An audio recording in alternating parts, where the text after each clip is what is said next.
students, my name is Shalini. Welcome to my channel Chemistry School with Shalini. Let us start new chapter P block elements. आज हम पढ़ने वाले हैं P block elements में 16th group. आप लोग जानते हैं क्लास 12th में we have to study 15, 16, 17 and 18 groups. Only 4 groups. तो आज हम पढ़ रहे हैं 16 groups. चलिए स्टार्ट करते हैं. सबसे पहले मैं आपको बता देती हूँ कि 16 ग्रुप में कौन से एलिमेंट्स हैं. Oxygen, sulphur, selenium, tellurium and polonium. These are the elements included in 16 group. बेटा ये जो आपकी ग्रुप पे एलिमेंट्स हैं, स्टार्टिंग के 2 एलिमेंट्स हमारे नॉन मेटल्स हैं. सेलेनियम एंड टेलुरियम मेटलॉइड्स हैं एंड पोलोनियम इज मेटल. तो इससे आपको पता लग रहा है कि down the group metallic property increase हो रही है ना. इनको याद करने की ट्रिक भी आपको पता होगी. अगर नहीं याद है तो मैं आपको बता देती हूँ कि oxygen, sulphur, selenium, tellurium, polonium को आप सीक्वेंस में कैसे याद कर सकते हो. आप लोग बहुत जगह से भी पढ़ते होंगे ट्रिक्स. आपकी टीचर से बताती हैं ओल्ड स्टाइल से टेपो. ओल्ड स्टाइल से टेपो. अगर आप ये निमोनिक माइंड में याद रखेंगे तो आप इस सीक्वेंस को याद कर पाएंगे. और बेटा सीक्वेंस याद करना क्यों जरूरी है, क्यों आपको ये याद करना जरूरी है, क्योंकि आगे आप जो भी 16 ग्रुप में पढ़ने वाले हो, जो भी आज हम डिस्कस करने वाले हैं, कहीं ना कहीं आपको ये सीक्वेंस याद होना चाहिए. Because the properties are related to each other. सारी प्रॉपर्टीज जो है वो एलिमेंट के सीक्वेंस पे भी डिपेंड करती हैं. डाउन द ग्रुप क्या हो रहा है, इन अ पीरियड क्या हो रहा है, तो आपको कुछ ना कुछ तो याद करना ही पड़ेगा. आपको पीरियड्स भी याद करने पड़ते हैं, आपको ग्रुप भी याद करने पड़ते हैं. चलिए आगे चलते हैं. Let us discuss the occurrence of 16 group elements. सबसे पहले है oxygen. Oxygen is most abundant in earth crust. Most important thing is हमारे अर्थ क्रस्ट में सबसे ज्यादा इंपॉर्टेंट, सबसे ज्यादा अबंडेंस में ऑक्सीजन प्रेजेंट है. क्वांटिटी कितनी है बेटा इसकी? 46.6%. नेक्स्ट है, ये कुछ केमिकल्स लिखे हुए हैं, कुछ कंपाउंड्स लिखे हुए हैं.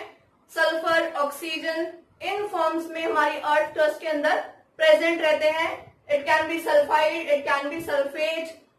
तो ये बहुत कॉमन केमिकल्स हैं, बहुत कॉमन कंपाउंड्स हैं.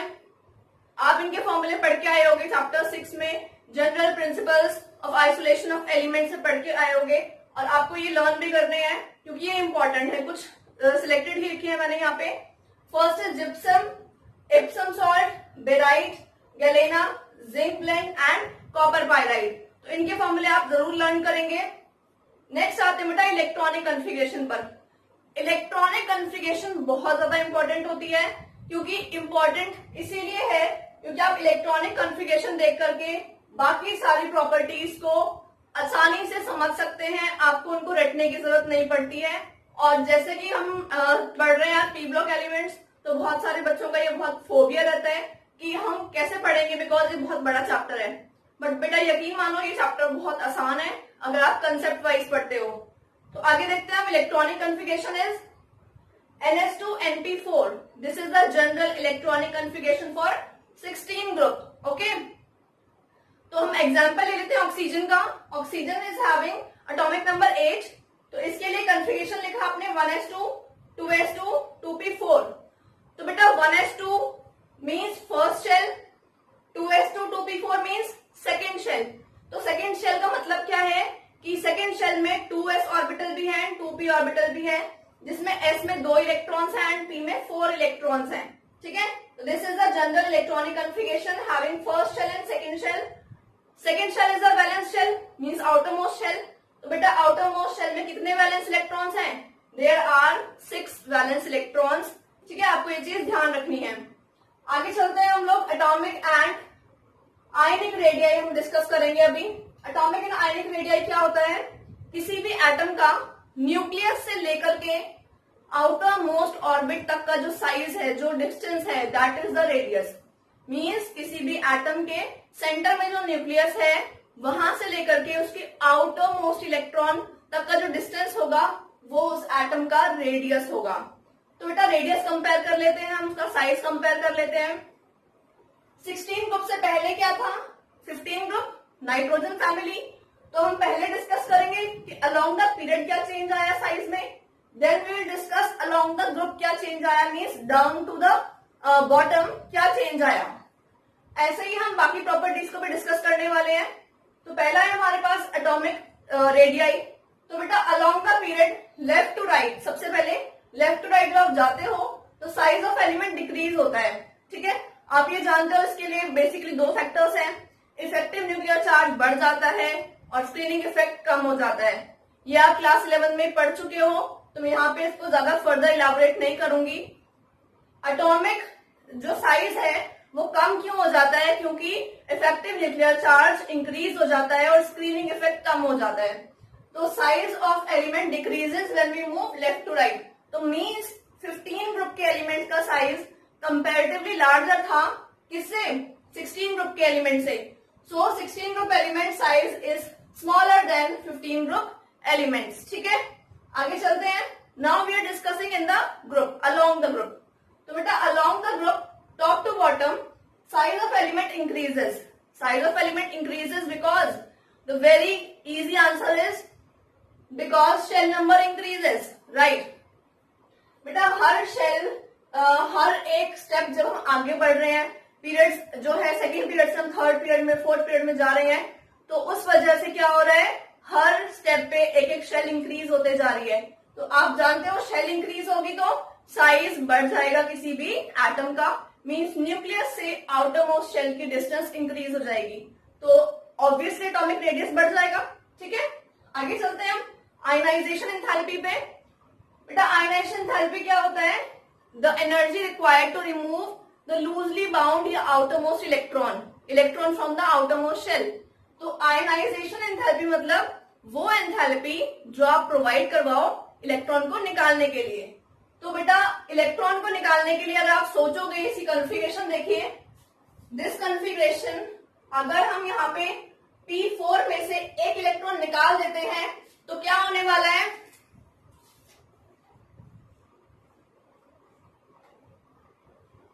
अगर आप इस इलेक्ट्रॉन को निकाल देते हो तो ये क्या हो जाएगा? हाफ फिल्ड हो जाएगा, राइट। हाफ फिल्ड होने से आप जानते हो कोई भी आप P की बात कर लीजिए, D की बात कर लीजिए, हाफ फिल्ड होना और फुल्ली फिल्ड होना ज्यादा स्टेबल कॉन्फ़िगरेशंस होती हैं।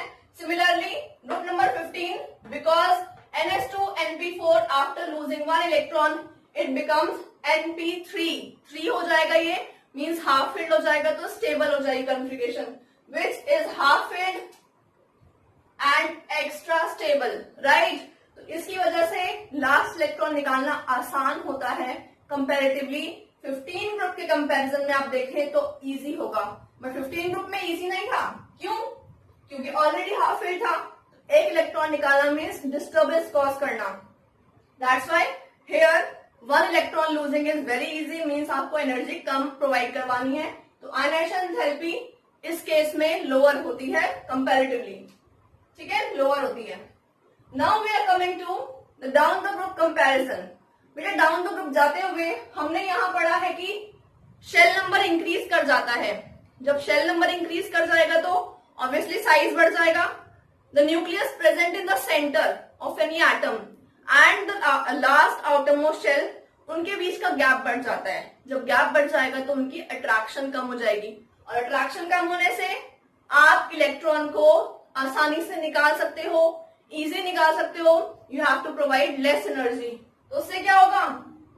Because of increase in size बढ़ जाने की वजह से इलेक्ट्रॉन निकालना इजी हो जाता है। सो डाउन द ग्रुप यहाँ पे भी एनर्जी जो है वो कम लगेगी, या आयनाइजेशन थेरेपी डिक्रीज हो जाती है डाउन द ग्रुप। सिंपल है, बहुत इजी कंसेप्ट है। Now we are coming to fifth property, electronegativity. बेटा electronegativity means the tendency of any atom to attract the shared pair of electrons. Means अगर एक atom bonded है और उसके साथ में दूसरा एटम बॉन्डेड है, तो उस बॉन्ड में दो इलेक्ट्रॉन्स होते हैं जिनको हम शेयर्ड पेयर ऑफ इलेक्ट्रॉन बोलते हैं। शेयर्ड पेयर ऑफ इलेक्ट्रॉन को दोनों ही एटम्स इक्वल डिस्टेंस में मेंटेन करते हैं, बट अगर कोई एटम ज्यादा इलेक्ट्रोनेगेटिव है तो उसे अपनी तरफ अट्रैक्ट कर लेता है। तो इलेक्ट्रोनेगेटिविटी ऑक्सीजन की थोड़ी ज्यादा होती है, because oxygen is second most electronegative element. Second most electronegative element मतलब आफ्टर फ्लोरीन ऑक्सीजन का ही नंबर है, तो ऑक्सीजन काफी ज्यादा इलेक्ट्रोनेगेटिव होता है, ठीक है। बट डाउन द ग्रुप अगर हम कंपेयर करें तो क्या होगा, आपको पता है साइज बढ़ जाएगा, तो न्यूक्लियस की अट्रैक्शन कम हो जाती है, अट्रैक्शन कम होगी तो इलेक्ट्रोनेगेटिविटी भी डिक्रीज कर जाएगी, इलेक्ट्रोनेगेटिविटी डिक्रीज कर जाएगी। ठीक है, तो अभी तक हमने पढ़ा है कुछ फिजिकल प्रॉपर्टीज, अब हम पढ़ेंगे chemical properties, chemical properties of 16 group elements like oxidation number and all. हाँ जी स्टूडेंट्स, तो आगे हम कंटिन्यू करते हैं। आज हम इससे पहले पढ़ चुके हैं कि 16 ग्रुप एलिमेंट्स के जो एलिमेंट्स हैं उनकी क्या फिजिकल प्रॉपर्टीज रहती हैं, वो सब हम डिस्कस कर चुके हैं। ऑक्सीडेशन स्टेट पे चलते हैं। ऑक्सीडेशन स्टेट पे बहुत अच्छे क्वेश्चंस बनते हैं आपके एंट्रेंस एग्जाम के पॉइंट ऑफ व्यू से। तो आज हम जितने टॉपिक्स पढ़ने वाले हैं इसमें इंक्लूड करने वाले हैं, आपके सारे क्वेश्चंस कवर हो जाएंगे उसमें। Let us start this. तो बेटा ऑक्सीडेशन स्टेट हमारे यहाँ पे 16 ग्रुप में दो तरह की हो सकती है, नेगेटिव हो सकती है और पॉजिटिव भी हो सकती है। आप जानते हैं electronic configuration of 16 group is NH2NP4। ठीक है, तो आप सेकेंड जो हमारी शेल है, अगर मैं ऑक्सीजन का एग्जाम्पल बता चुकी हूँ जो आपको, उसको आप ध्यान रखेंगे। तो ऑक्सीजन में फर्स्ट शेल में 1s2 इलेक्ट्रॉन्स हैं, सेकेंड शेल में NH2NP4 को हम ध्यान में रखते हुए 2s2 2p4 है वहां पे, है ना। तो अब हमें ध्यान रखना है कि यहाँ पे हमारे पास दो तरह की ऑक्सीडेशन नंबर्स हो सकते हैं, नेगेटिव भी हो सकते हैं और साथ में पॉजिटिव भी शो कर सकते हैं। पर क्या कंडीशंस है उनकी, कब नेगेटिव होंगे कब पॉजिटिव होंगे, उनको ध्यान में रखते हैं। आगे चलते हैं। तो बेटा जब भी इलेक्ट्रॉन गेन किया जाएगा, जब भी 16 ग्रुप का एलिमेंट आपका इलेक्ट्रॉन गेन करेगा तो वो नेगेटिव ऑक्सीडेशन स्टेट शो करेगा। इट इज वेरी सिंपल, जब कोई एलिमेंट इलेक्ट्रॉन गेन करता है तो वो नेगेटिव साइन शो करता है। ठीक है, उसी तरह से पॉजिटिव कब शो करेगा, जब अपने इलेक्ट्रॉन वो किसी और को दे रहा है या शेयरिंग करवा रहा है, उस केस में वो ऑक्सीडेशन स्टेट हमारी क्या शो करता है, पॉजिटिव शो करेगा। इलेक्ट्रॉन शेयरिंग के टाइम पे ध्यान देना, ये चीज होगी। ठीक है, तो हम सबसे पहले चलते हैं अपने नेगेटिव ऑक्सीडेशन स्टेट को एक्सप्लेन करते हैं। इसमें क्या क्या चीजें आपको पढ़नी है ध्यान से। पहला पॉइंट है oxygen is first element of this group which is highly electronegative. आपको बताया मैंने, it is second most electronegative element of periodic table, तो हाईली इलेक्ट्रोनेगेटिव है। It gain 2 electrons and form O2 minus ion, oxide ion form करेगा अगर ये 2 electron gain कर लेता है। तो 2 इलेक्ट्रॉन कहाँ गेन करेगा, आप इसकी कन्फिगरेशन देखें जरा, NH2NP4 देखिए। तो इसके पास में 2 इलेक्ट्रॉन्स जो है उनको ऐड करने की कैपेसिटी, और कहाँ ऐड करेगा ये, यस ये अपने p ऑर्बिटल में 2 इलेक्ट्रॉन्स को ऐड करवा सकता है और अपना ऑक्टेट कंप्लीट कर सकता है, जिस वजह से हर एलिमेंट इसीलिए बॉन्डिंग करवाता है ताकि वो अपने ऑक्टेट को या डुप्लेट को कंप्लीट कर सके और नोबल गैस कन्फिगरेशन को फॉलो कर सके। ठीक है बेटा, तो it can gain 2 electrons and form oxide ion, that is O2 minus ion. Now next point is oxygen shows -1 in peroxides such as H2O2। very important, hydrogen peroxide का example है। peroxide ion क्या होता है, peroxide ion is O2 2 minus, O2 के साथ में power है 2 minus. इसका फॉर्मूला देख लीजिए, स्क्वायर ब्रैकेट में ड्रॉ किया है। 2 ऑक्सीजन एटम्स हैं, they are having a single covalent bond between them and charge is -2 on them. Next point is oxygen shows 0 in O2 and O3 because आपको पता है ऑक्सीडेशन नंबर किसी species का 0 तभी होता है जब वो स्पीशीज उस फॉर्म में एग्जिस्ट कर रही है, किसमें, नेचर में। तो oxygen can exist as O2 that is oxygen molecule and O3 means बेटा ओजोन मॉलिक्यूल। तो उन दोनों कंडीशंस में ऑक्सीजन 0 ऑक्सीडेशन नंबर भी शो करता है, +1 एंड +2 भी शो करता है। नेक्स्ट पॉइंट देखिए, O2F2 कंडीशन में +1 शो कर रहा है, +2 कंडीशन कब होगी, O2F2 के केस में होगी। आप कैलकुलेट करके देख सकते हैं, आपको पता लग जाएगा ऑक्सीजन +1 एंड +2 शो कर रहा है। But now the question is oxygen being so electronegative element, it is showing plus oxidation states, right. These are exceptional cases, आपको ये लर्न रखने हैं। आगे देखिए, मैंने इस पॉइंट को अंडरलाइन किया है, रेड से शो किया है। Oxygen shows positive oxidation number with more electronegative element. तो सिर्फ यही ऐसा हो रहा है कि ऑक्सीजन प्लस शो कर रहा है क्योंकि इसके सामने जो एलिमेंट है वो इससे ज्यादा इलेक्ट्रोनेगेटिव है और वो नेगेटिव में ऑक्सीडेशन नंबर शो करेगा। ठीक है बेटा, आगे चलते हैं। Down the group electronegativities decrease, down the group जाते हुए क्या हो रहा है, इलेक्ट्रोनेगेटिविटी डिक्रीज हो रही है। -2 oxidation number tendency decrease down the group. तो नीचे वाले एलिमेंट्स की इलेक्ट्रोनेगेटिविटी कम होती है, मैंने अभी पढ़ाया था आपको। तो इसी वजह से ऑक्सीडेशन नंबर की टेंडेंसी जो है -2 होने की, वो नीचे जाते हुए क्या हो जाती है, कम हो जाती है, because these elements are not having the tendency to gain 2 electrons and show -2 oxidation number. So polonium तक जाते जाते बेटा लास्ट जो एलिमेंट है वो शो करता ही नहीं है -2. ठीक है, do not show -2 oxidation state. आगे चलते हैं हम पॉजिटिव ऑक्सीडेशन स्टेट पर. तो हमने नेगेटिव के सारे पॉइंट डिस्कस कर लिए. Next is positive oxidation states. बेटा पॉजिटिव ऑक्सीडेशन स्टेट्स क्या होता है? Oxygen shows plus oxidation number except O2, F2 and OF2. इसके अलावा कहीं पे भी ऑक्सीजन जो है वो शो नहीं करेगा विद फ्लोरीन ओनली. रीजन पता है आपको, बिकॉज फ्लोरीन इससे ज्यादा इलेक्ट्रोनेगेटिव है और वो सिर्फ ऐसा एक ही एलिमेंट है. ठीक है, next point, oxygen in ground state condition क्या रहती है? आप कन्फिगरेशन देखिए, ड्रॉ किया ऑर्बिटल स्ट्रक्चर. 2s में 2 इलेक्ट्रॉन्स हैं, 2p में भी 4 इलेक्ट्रॉन्स हैं, यहाँ पे कोई d ऑर्बिटल प्रेजेंट नहीं है, तो इस वजह से ये काफी सारे कंपाउंड्स को फॉर्म नहीं कर पाएगा, वहां रिस्ट्रिक्शन आ जाएगी. Right, no d orbital. Now come to sulphur atom. Now sulphur atom बेटा in ground state it is showing 3s में 2 इलेक्ट्रॉन्स हैं, 3p में 4 इलेक्ट्रॉन्स हैं एंड 3d में कोई इलेक्ट्रॉन नहीं है. तो इसके पास में 2 अनपेयर्ड इलेक्ट्रॉन्स हैं. तो इस कंडीशन में वो 2 इलेक्ट्रॉन्स को शेयरिंग करवा सकता है और ऑक्सीडेशन स्टेट +2 शो कर सकता है. शेयरिंग करवाने से बेटा क्या होता है, जब वो शेयरिंग कराएगा तो अपने 2 इलेक्ट्रॉन्स को शेयर करवा रहा है किसी और एलिमेंट के साथ में, उनको दे रहा है, तो +2 ऑक्सीडेशन स्टेट शो करेगा. Now sulphur in first excited state. जब फर्स्ट एक्साइटेड स्टेट में जाएगा तो क्या होगा वहां पे, तब वो अपने इलेक्ट्रॉन्स को क्या करने वाला है,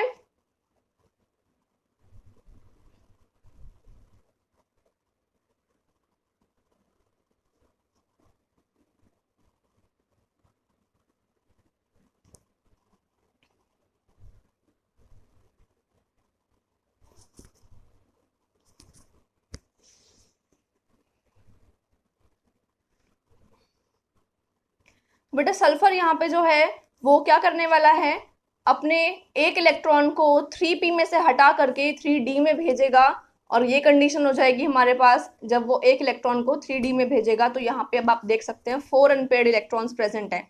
4 unpaired electrons can show oxidation number +4 due to sharing. Sharing हो जाएगी इन चारों इलेक्ट्रॉन्स की और +4 भी शो हो सकता है सल्फर के केस में.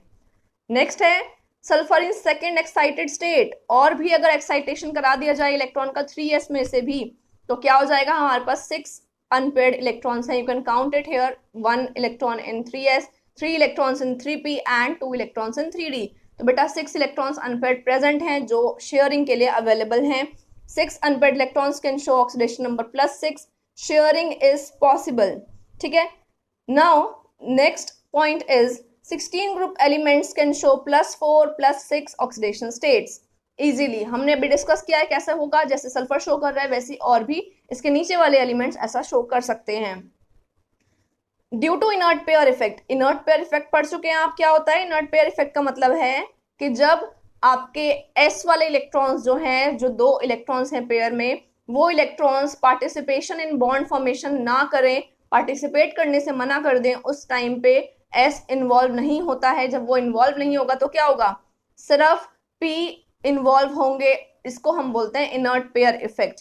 तो due to inert pair effect +6 stability decreases. +6 वाली स्टेबिलिटी नहीं हो पाती है क्योंकि आप यहाँ देखिए, अगर 3s वाला इलेक्ट्रॉन एक्साइटेड नहीं होगा तो ये लास्ट कंडीशन जो मैंने पढ़ाई है आपको, sulphur in second excited state, ये पॉसिबल नहीं हो पाएगा. इससे ऊपर वाली जो स्टेट थी सिर्फ यही पॉसिबल हो पाएगी, sulphur in first excited state. तो +4 ही शो कर पाएगा.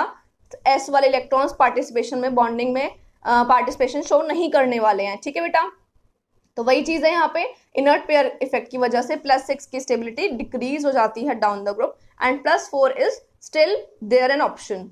तो एक पॉइंट है यहाँ पे, total oxidation number of group 15 कहाँ से कहाँ तक शो कर सकते हैं. बेटा ग्रुप नंबर 15 में हम एक ट्रिक बताई थी मैंने आपको कैसे कैलकुलेट करना है. आप कैलकुलेट करेंगे कितने इलेक्ट्रॉन्स एक्सेप्ट कर सकता है कोई एलिमेंट और मैक्सिमम कितने शेयर कर सकता है. उन दोनों नंबर्स के बीच में जितने भी नंबर्स आ रहे हैं, लाइक यहाँ पे 16 ग्रुप में 2 इलेक्ट्रॉन्स एक्सेप्ट कर सकता है to reach noble gas configuration, इसलिए -2 लिख दिया मैंने. एंड कितने इलेक्ट्रॉन्स शेयरिंग करवा सकता है, मैक्सिमम 6 करवा सकता है. आपने अभी देखा -2 से -6 +6 के बीच में जितने भी नंबर्स हैं, सभी नंबर्स आपके ऑक्सीडेशन नंबर शो हो सकते हैं ग्रुप 16 में. एग्जाम्पल -2 -1 0 +1 +2 +3 +4 +5 +6 इतने शो हो सकते हैं किसी ना किसी फॉर्म में, किसी ना किसी एग्जाम्पल में। ठीक है बेटा, तो ये आप ट्रिक याद रख सकते हो, इसको ध्यान में रखें। Now in +4 state, next point है हमारा, +4 स्टेट में क्या होता है, sulphur, selenium, tellurium, polonium compounds इनमें can act as both oxidising and reducing properties show कर सकते हैं। ऐसा क्यों बेटा? रिडॉक्स चैप्टर में आपने 11th में पढ़ा होगा, मैं आपको फिर से बता देती हूँ। बेटा आपको जो मैं नोट्स बनवा रही हूँ, ये नोट्स आप देख रहे हैं, ये बहुत कंसाइज नोट्स हैं, बहुत ज्यादा आपके टू द पॉइंट नोट्स हैं। अगर आप इन नोट्स को बना लेते हैं और इन्हीं को रिवाइज करेंगे तो आपके maximum questions of entrance exam plus आपके एनसीईआरटी बैक एक्सरसाइजेज और आपके exemplar questions, concept based questions, सारे क्वेश्चंस हो जाएंगे। आपके सभी क्वेश्चन के इसमें आंसर इंक्लूड करे हैं मैंने, तो prepare very good notes here. तो नेक्स्ट पॉइंट में हम डिस्कस कर रहे थे कि sulphur, selenium, tellurium and polonium के जो +4 स्टेट वाले कंपाउंड्स हैं, ये oxidizing as well as reducing properties show करते हैं। बिकॉज बेटा अगर कोई इंटरमीडिएट ऑक्सीडेशन स्टेट है, लाइक मैंने यहाँ लिखा कि -2 से +6 तक सभी शो हो सकते हैं, तो इसका मतलब क्या है कि -2 से कम नहीं जा सकता, +6 से बढ़ नहीं सकता। मीन्स इसके बीच में कोई स्टेट होगी तो वो बढ़ भी सकेगी और डिक्रीज भी हो सकेगी। मीन्स अगर इसके बीच में +4 आ रहा है तो +4 +5 तक या +6 तक जा सकता है, एंड +4 डिक्रीज होकर -2 तक भी जा सकता है।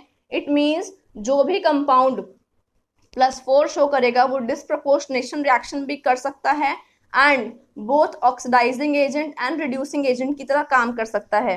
एंड सिमिलरली इन +6 स्टेट, अगर +6 स्टेट कोई कंपाउंड शो कर रहा है तो उसमें इसका मतलब है इससे ज्यादा इंक्रीज ऑक्सीडेशन नंबर नहीं कर सकता, तो वहां पे वो सिर्फ ऑक्सीडाइजिंग प्रॉपर्टी शो करेगा, नॉट रिड्यूसिंग एजेंट प्रॉपर्टीज। ये बहुत इंपॉर्टेंट पॉइंट है, ये आपके एंट्रेंस एग्जाम में किसी भी फॉर्म में एमसीक्यूज में आपसे पूछा जा सकता है, कंपाउंड का एग्जाम्पल दे करके कि बेटा ये कंपाउंड है, बताइए ये ऑक्सीडाइजिंग होगा, रिड्यूसिंग होगा या बोथ प्रॉपर्टी शो कर सकता है। तो आपने उस कंपाउंड का ऑक्सीडेशन नंबर निकालना है, उस एलिमेंट का, 16 ग्रुप एलिमेंट की अगर बात हो रही है, अदरवाइज किसी और ग्रुप एलिमेंट की, उसका आप ऑक्सीडेशन नंबर निकाल के ये चेक करेंगे कि वो मिनिमम या मैक्सिमम तो नहीं है या इंटरमीडिएट है। इंटरमीडिएट होगा तो ऑक्सीडाइजिंग रिड्यूसिंग दोनों प्रॉपर्टी शो कर सकता है, मैक्सिमम है तो ऑक्सीडाइजिंग शो करेगा, और मिनिमम वैल्यू है तो वो रिड्यूसिंग एजेंट की प्रॉपर्टी शो करेगा। तो आगे चलते हैं, ट्रेंड्स इन केमिकल रिएक्टिविटी।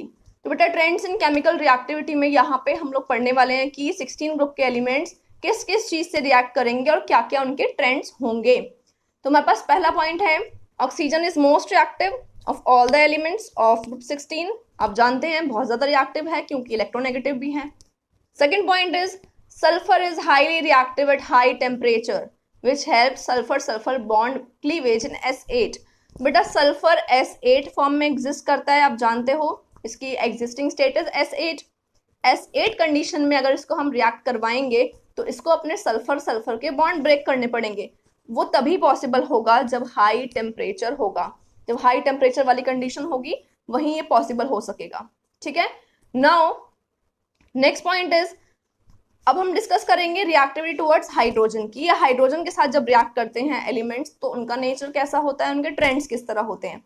तो पहला है हमारा, मैं आपको बता देती हूँ कि oxygen, sulphur, selenium, tellurium, polonium, ये सारे कंपाउंड्स हाइड्रोजन के साथ हाइड्राइड्स बनाते हैं। पहला है H2O, then H2S, H2SE, H2TE, like that. तो बेटा इनका जनरल फॉर्मूला जो है वो H2X वाला फॉर्मूला है, X की जगह आप कोई भी एलिमेंट रख सकते हैं ग्रुप नंबर 16 का। ठीक है, first property we are studying here is structure. Structure means bond angle पे आ जाते हैं। बॉन्ड एंगल आप जानते हो, बॉन्ड एंगल मींस किसी भी दो बॉन्ड्स के बीच में जो एंगल बन रहा है किसी भी सेंट्रल एटम के साथ में, वो बॉन्ड एंगल होगा। तो बॉन्ड एंगल H2O का स्ट्रक्चर दिखा देती हूँ मैं आपको, like this. This structure is bent structure, है ना, वी शेप स्ट्रक्चर है ये। दो लोन पेयर्स हैं इसमें जैसे दिखाई दे रहा है आपको, एंड दो बॉन्ड पेयर्स हैं। तो बेटा बॉन्ड पेयर्स और लोन पेयर्स में क्या होता है, रिपल्शन तो सभी में होता है, पर बॉन्ड पेयर का रिपल्शन कम है, बॉन्ड पेयर लोन पेयर का रिपल्शन थोड़ा ज्यादा है, एंड लोन पेयर रिपल्शन और भी ज्यादा है, जिसकी वजह से क्या होगा, इनका जो एंगल है वो थोड़ा सा ऑल्टर कर जाएगा। बट कितना ऑल्टर करेगा, क्या प्रॉपर्टी रहेगी, वो हम डिस्कस करेंगे। पहले आप ये ऑर्डर नोट करेंगे, H2O H2S, H2SE and H2TE। ये ऑर्डर आप देख रहे हैं, इसमें जो वाटर का ऑर्डर है, वाटर का जो बॉन्ड एंगल है दैट इज 104.5 डिग्री। उसके बाद H2S में डिक्रीज हो गया, H2SE में और डिक्रीज हुआ एंड H2TE में और भी डिक्रीज हो गया। मीन्स डाउन द ग्रुप जाते जाते ये जो बॉन्ड एंगल है बेटा ये डिक्रीज हो रहा है ना। ये डिक्रीज क्यों हो रहा है इसको हम स्टडी करेंगे। वैसे इसकी hybridisation is sp3, hybridisation sp3 है, इसका मतलब इट कैन बी टेट्राहेड्रल अगर यहाँ पे दो और बॉन्ड पेयर्स होते तो बेटा टेट्राहेड्रल के लिए एंगल क्या होता है, वो होता है 109 डिग्री 28 मिनट्स, आप जानते हो। sp3 hybridized water have bond angle less than tetrahedral value. Tetrahedral value कितनी होती है 109 डिग्री 28 मिनट्स, उससे कम है यहाँ पे 104.5 ही रह गया। तो क्यों ऐसा हुआ, अगर आपसे क्वेश्चन ये आता है तो आप उसका रीजन देंगे due to more repulsion in lone pairs. Lone pair की रिपल्शन ज्यादा है as compare to bond pair. तो लोन पेयर की रिपल्शन ज्यादा होने की वजह से क्या हुआ, उनके बीच में रिपल्शन ज्यादा हुआ और बॉन्ड पेयर्स दोनों पास में आ गए और उनका जो बॉन्ड एंगल है वो कंपैरेटिवली टेट्राहेड्रल एंगल से छोटा हो गया और कितना हो गया 104.5 डिग्री हो गया है। ठीक है, now come to bond angle decrease down the group. Next point है हमारा डिक्रीज डाउन द ग्रुप होता है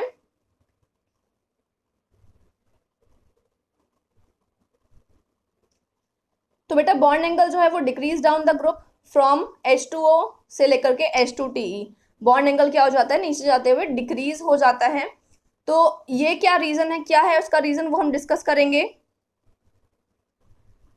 रीजन है इसका size of central atom increase. जैसे जैसे size of central atom increase हो जाता है उसकी वजह से क्या होगा, साइज इंक्रीज होने की वजह से बेटा इलेक्ट्रोनेगेटिविटी कम होगी, पहला पॉइंट।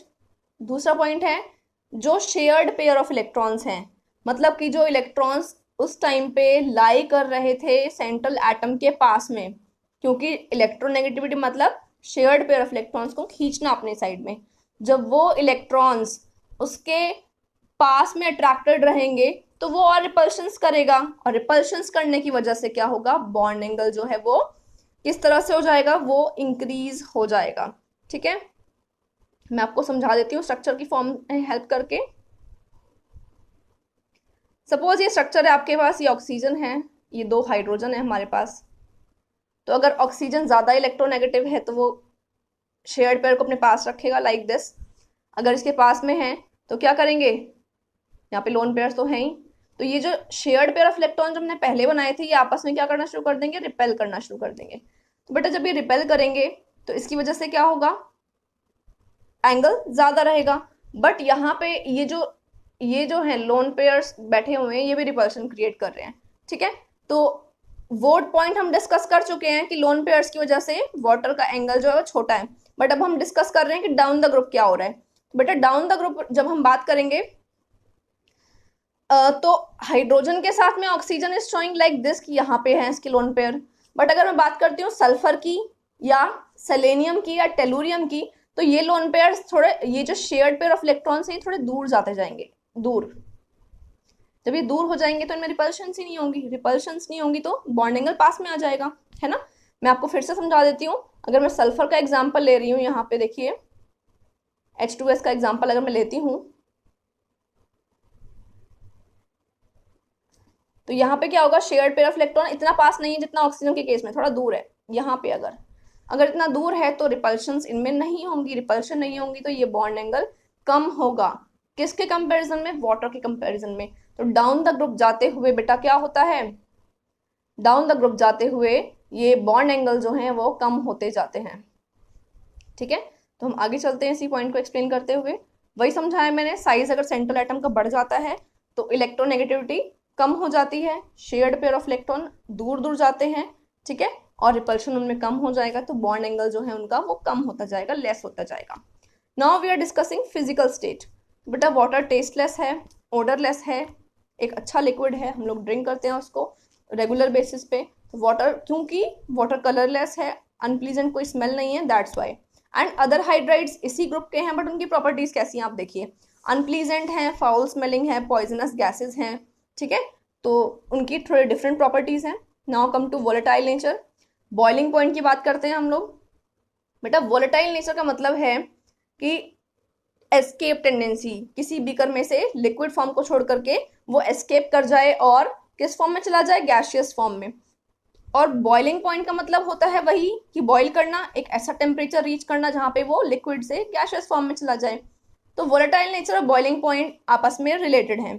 जिसका वोलेटाइल नेचर ज्यादा होगा, मतलब ज्यादा वोलेटाइल होगा, ज्यादा इवेपोरेट नेचर कर जाएगा वो, तो उसका बॉइलिंग पॉइंट बहुत कम रहेगा। मतलब दीज आर इनवर्सली प्रोपोर्शनल। ठीक है बेटा, वही लिखा है यहाँ पे मैंने फर्स्ट पॉइंट में, more volatile nature less is the boiling point. जितना वोलेटाइल नेचर होगा उतनी ही उसकी बॉइलिंग पॉइंट कम होगी। ठीक है, तो यहाँ पे हम सभी चीजों को देख लेते हैं। मैंने ग्राफ बनाया है, अब देखिए boiling point versus molecular mass. तो आप देख रहे हैं H2O का सबसे कम मॉलिक्यूलर मास है, फिर H2S का उससे ज्यादा है, H2SC और H2TE का उससे भी ज्यादा है। ठीक है, तो मॉलिक्यूलर मास बढ़ते जाता है और बॉइलिंग पॉइंट क्या हो रही है, बॉइलिंग पॉइंट भी बढ़ रही है। अगर हम देखें तो उस कंडीशन के अकॉर्डिंग वाटर से ज्यादा फिर H2S का, उससे ज्यादा H2SC का, उससे ज्यादा H2TE का होना चाहिए था। बट एक्सेप्शनली ज्यादा किसका है, वाटर का। Means water is having highest boiling point here. तो बेटा उसका बहुत अच्छा रीजन है, बहुत इजी रीजन है। आप खुद सोचिए, आपके माइंड में आ चुका होगा, right. Hydrogen bonding, hydrogen bonding की वजह से वाटर के बहुत सारे मॉलिक्यूल्स एक ना एक से नेक्स्ट टू नेक्स्ट से क्या होते हैं, अट्रैक्टेड रहते हैं, जिसकी वजह से वो जल्दी से एस्केप नहीं कर पाता और इवेपोरेट नहीं कर पाता है। ठीक है, आप इसके नीचे इसका सीक्वेंस देखिए, H2S से ज्यादा H2SE का है, देन H2TE का है, देन वाटर का है। तो वाटर सबसे पहले होना चाहिए बट सबसे लास्ट में है। The reason is hydrogen bonding. देखिए हमारा रीजन क्या है, water has highest boiling point due to strong intermolecular hydrogen bonding. मतलब हर दो मॉलिक्यूल्स के बीच में हाइड्रोजन बॉन्डिंग हम देख सकते हैं। ठीक है, नेक्स्ट पॉइंट हमारा ये है कि अब हम एक्सप्लेन करेंगे कि बाकी तीनों का इंक्रीजिंग ऑर्डर क्यों है। वाटर का एक्सेप्शनली हाई था, रीजन पता लग गया आपको, इंटरमोलिकुलर हाइड्रोजन बॉन्डिंग थी। बाकी सबका हाई क्यों है, इंक्रीज क्यों हो रहा है धीरे धीरे, जस्ट बिकॉज ऑफ साइज। बेटा साइज ऑफ एटम बढ़ेगा, सल्फर का बड़ा है, फिर उससे बड़ा सेलेनियम, देन टेलुरियम का साइज बढ़ जाएगा। उससे क्या होगा, उनका साइज बढ़ जाने से उनमें मॉलिक्यूलर मास बढ़ जाएगा, और मॉलिक्यूलर मास बढ़ने से the reason now is van der Waals forces, उनकी वॉन डर वॉल फोर्सेज बढ़ जाएंगी, और वो रीजन है हमारे बॉइलिंग पॉइंट को इंक्रीज करने का। तो जितना बॉइलिंग पॉइंट ज्यादा उतनी वोलेटाइल नेचर उसकी कम। ठीक है, तो अगर आपसे कोई वोलेटाइल नेचर पूछे तो उसका बॉइलिंग पॉइंट का आपको इनवर्स ऑर्डर लिखना है। Now we are coming to fourth property, acidic nature. तो एसिडिक कैरेक्टर हम कंपेयर करते हैं इन्हीं चारों हाइड्राइड्स का, 16 ग्रुप के हाइड्राइड्स का। तो hydrides of group 16 are weak, diprotic और डाइबेसिक। तो वीक है, वीक मतलब कि स्ट्रॉन्ग एसिड या स्ट्रॉन्ग बेसिस नहीं है, वीक है, एसिडिक नेचर में इतनी जल्दी H को रिलीज नहीं कराते हैं। सेकेंड पॉइंट, डाइप्रोटिक या डाइबेसिक का मतलब है they can release 2 hydrogens 2 protons in water. ठीक है, तो नीचे आप एक एग्जाम्पल देख रहे हैं यहाँ पे H2X की फॉर्म में कि एक्वस मीडियम में H प्लस रिलीज हुआ है, फिर दोबारा से दूसरा H प्लस मॉलिक्यूल भी रिलीज हो गया है। तो ये कब होता है, हमारे पास देख लीजिए डाउन द ग्रुप बेटा, down the group the Ka increase. Ka का मतलब है acidic dissociation constant in acids. ठीक है, डिसोसिएशन कांस्टेंट आप देखिए कि वैल्यू जो बढ़ रही है, आपने वैल्यूज देखी हैं, इस तरफ लिखी हुई हैं। You don't need to learn the data, but आपको कंसेप्ट पता होना चाहिए। Now the reason is central atom size increases, size बढ़ेगा नीचे जाते हुए, डाउन द ग्रुप जाते हुए। बॉन्ड डिस्टेंस बढ़ जाएगी, मतलब कि जब जितना बड़ा साइज होगा सेंट्रल एटम का, उतना ही दूर उससे हाइड्रोजन चला जाएगा, और हाइड्रोजन और सेंट्रल एटम का बॉन्ड बड़ा हो जाएगा। जब बॉन्ड बड़ा हो जाएगा तो बॉन्ड की स्ट्रेंथ कम हो जाएगी, बॉन्ड क्लीवेज करना आसान हो जाएगा। So bond cleavage become easier, H plus is release faster, H plus fast release करेगा, तो वो क्या होगा, बेटर एसिड होगा, बेटर एसिड माना जाएगा। ठीक है, तो एसिड्स कौन से अच्छे होते हैं, डाउन द ग्रुप वाले। क्यों, क्योंकि उनका बॉन्ड वीक होता है और जल्दी H प्लस रिलीज कर देता है। तो इनका ऑर्डर क्या रहेगा, H2O के से ज्यादा अच्छा H2S, then H2TE, H2SC and then H2TE सबसे अच्छा बेटर एसिड होगा। Now come to thermal stability.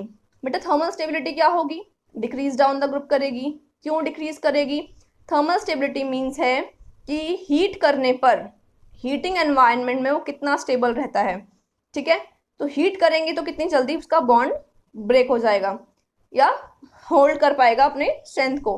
पहला पॉइंट इसमें यही है, central atom size increases, down the group जाते हैं तो साइज इंक्रीज होता है। बॉन्ड लेंथ इंक्रीज हो जाती है तो बॉन्ड डिसोसिएशन एनर्जी जो है हमारी वो कम हो जाती है, बहुत आसानी से बॉन्ड टूट जाता है, ब्रेक हो जाता है। जब बॉन्ड ब्रेक हो जाएगा तो थर्मली भी तो बहुत जल्दी बॉन्ड ब्रेक हो जाएगा, मॉलिक्यूल ब्रेक कर जाएगा, थर्मल स्टेबिलिटी भी डाउन द ग्रुप क्या हो जाती है, कम होती जाती है। तो आप ये ऑर्डर देख लीजिए, H2O, उससे फिर कम H2S की स्टेबिलिटी है, उससे भी कम H2S है, देन H2TU सबसे कम उसकी स्टेबिलिटी हो जाती है। Now come to the last one, sixth is reducing character. Reducing character का मतलब क्या है बेटा? Reducing character means more readily hydrogen dissociate, means आप जानते हो रिडक्शन क्या होता है? Reduction means addition of hydrogen, oxidation means addition of oxygen. तो जब रिडक्शन हो रहा है तो हाइड्रोजन ऐड हो रहा है, तो रिड्यूसिंग एजेंट कौन होगा? रिड्यूसिंग एजेंट वो होगा जो रिडक्शन करवाएगा। तो रिडक्शन कौन करवाने वाला है? रिड्यूसिंग एजेंट, मतलब वो आएगा और हाइड्रोजन किसी और स्पीशीज में ऐड करवा देगा। तो अगर वो किसी और स्पीशीज में हाइड्रोजन को ऐड करवा देगा बेटा, तो वो एक अच्छा रिड्यूसिंग एजेंट माना जाएगा। तो अभी हमने देखा कि डाउन द ग्रुप जाते हुए साइज बढ़ रहा है, उनका बॉन्ड स्ट्रेंथ वीक हो रहा है, उनकी बॉन्ड लेंथ बढ़ जाती है, तो वो जल्दी से बॉन्ड डिसोसिएट कर जाता है और हाइड्रोजन को रिलीज करवा देता है। तो हम यही तो चाहते हैं कि वो जल्दी हाइड्रोजन को रिलीज करवाए और वो हाइड्रोजन किसी और को रिड्यूस कर दे, है ना? तो more readily hydrogen dissociate and reduce other species, more is the reducing character.